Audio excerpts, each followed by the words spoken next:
Hi, I'm Mark, and this is my brother Joey. He's a lionhead rabbit rescue. So this is my first Plains Indian War historic site visit, and I am standing near the spot. It's still a little bit over the hill of the 1867 Kidder Massacre, in which this part of Kansas was actually a hotbed for Sioux and Cheyenne. It's cold outside, and I have a cold, and it took me forever to find this place.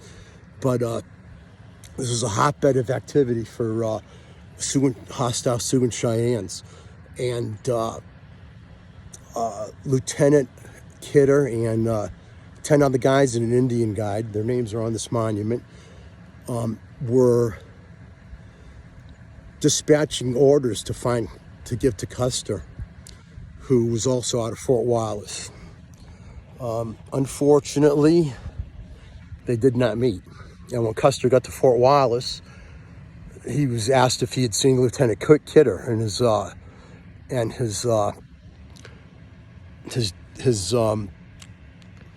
unit. I can't think of a word. The dispatch. So they didn't. So that didn't sound good. So they went out looking for him. How they found them, because I couldn't even find this monument. So how they ended up finding them, they did. First they found, because M Company used white horses. So first they found a dead horse. Then they found another one. Then they saw the buzzards and they smelled the dead.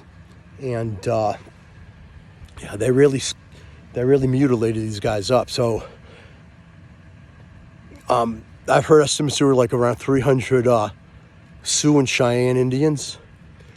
And it's their culture to do this, and their land was invaded. It's just hard to comprehend the mutilations and the extent of them. I mean, they really messed these guys up, old school. And they took away, besides scalping and taking away all their clothing, they completely mutilated them. Horrible detail. And none of the bodies could be identified. And they just buried them on the spot.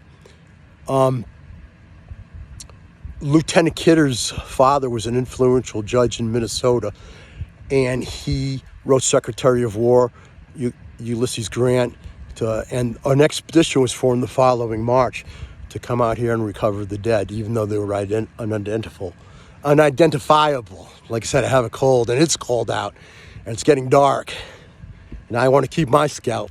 So they came out here, and there was a blizzard, and at this time of the year, and they didn't. They bypassed the site the first time. It's a miracle that I even found it, so I don't know how they did. And then it was so cold, they had to burn some of their wagons for warmth. And then they had to exhume these 11 bodies. I don't know if the Indian scout was with them.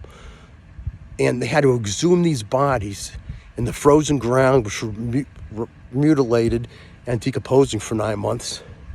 And Lieutenant Kidder was able to be identified by a piece of his undershirt that his mom had made for him, which was black and white checkered.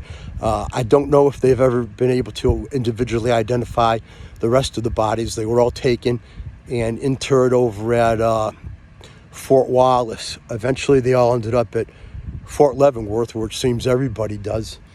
And maybe, through modern DNA, they can find out the names of these people over here.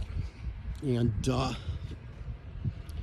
there's Lieutenant Lyman Kidder, Sergeant Oscar Close, Corporal Charles Haynes, Private Roger Curry, Private Michael Cornell, Private William Floyd, Private Michael Gorman, Private Michael Haley, Private N.J. Humphreys, Private Michael Lawler, Private Charles Talton, and Sioux Scout Redbead. And they didn't show Redbead any mercy either. No, they did not. They did not mutilate him because he was still one of them, but they scalped him. And this is it over here. There's this is on private land. So there's another part of it that I might be able to go to see. This is not, of course, like I said, where the battle, whatever it was, massacre took place. But just to give you a scope of how lonely it is out here, you know, it's like, yeah, Kansas truly was the Old West back then. So, okay, Joey, I guess we're going to go back in the vehicle. All right? Man. Yeah, I salute you guys, and may you all rest in peace.